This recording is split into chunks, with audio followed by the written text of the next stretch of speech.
आखिर भगवान श्री कृष्ण को क्यों कहा जाता है रणछोड़? भगवान श्री कृष्ण के चमत्कार और लीलाओं के बारे में कौन नहीं जानता है। वह भगवान विष्णु के अवतार थे। वह जो चाहे वो कर सकते थे और कई मौक़ों पर किया भी था। लेकिन एक ऐसा मौका भी आया था जब श्री कृष्ण को रणभूमि छोड़कर भागना पड़ा था, जिस वजह से उनका नाम रणछोड़ पड़ा था। यह कहानी कुछ इस तरह है कि एक बार मगध राज जरासंध ने भगवान श्री कृष्ण को युद्ध के लिए ललकारा था। लेकिन वह सिर्फ अकेले नहीं, बल्कि उसने श्री कृष्ण के खिलाफ युद्ध के लिए यवन देश के राजा काल्यवन को भी अपने साथ मिला लिया था।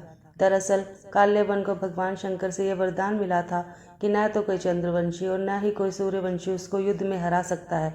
उसे न तो कोई हथियार मार सकता है और न ही कोई अपने बल से हरा सकता है।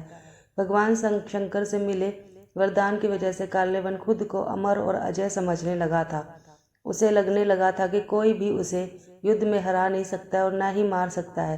जरासंध के कहने पर काल्यवन ने अपनी सेना के साथ मथुरा पर आक्रमण कर दिया।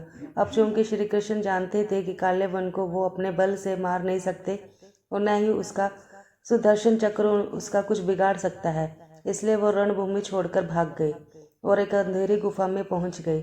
श्री कृष्ण जिस गुफा में जाकर छुपे हुए थे, उसमें पहले से इक्षा वाकु नरेश व धांता के पुत्र और दक्षिण कौशल के राजा मुचकुंद गहरी नींद में सोए हुए थे।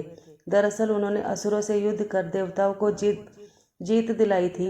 लगातार कई दिनों तक युद्ध करने की वजह से वह थक गए थे, इसलिए भगवान इंद्र से उसने सोने का आग्रह किया और उन्हें एक वरदान भी दिया, जिसके मुताबिक जो कोई भी उन्हें नींद से जगाएगा वह जलकर भस्म हो जाएगा। राजा मुचकुंद को मिले वरदान की बात श्री कृष्ण को पता थी, इसलिए वो काल्यवन को अपने पीछे पीछे उस गुफा तक ले आए जहाँ राजा मुचकुंद सोए हुए थे। श्री कृष्ण ने काल्यवन को भ्रमित करने के लिए अपना पीताम्बर राजा मुचकुंद के ऊपर डाल दिया। राजा मुचकुंद को देखकर काल्यवन को लगा कि वह श्री कृष्ण है और उससे डर कर अंधेरी गुफा में छुपकर सो गए हैं, इसलिए उसने श्री कृष्ण समझकर राजा मुचकुंद को ही नींद से उठा दिया। अब राजा मुचकुंद जैसे ही नींद से उठे, काल्यवन वही जलकर भस्म हो गया। असल में यह भगवान श्री कृष्ण की ही एक लीला थी। उन्होंने महाभारत के युद्ध में गीता का उपदेश देते हुए कहा था कि सृष्टि में जो कुछ भी होता है उन्हीं की इच्छा से होता है, तो जाहिर है कि काल्यवन का अंत भी उन्हीं की इच्छा से हुआ था। वीडियो अच्छी लगी तो लाइक, शेयर और सब्सक्राइब कीजिए।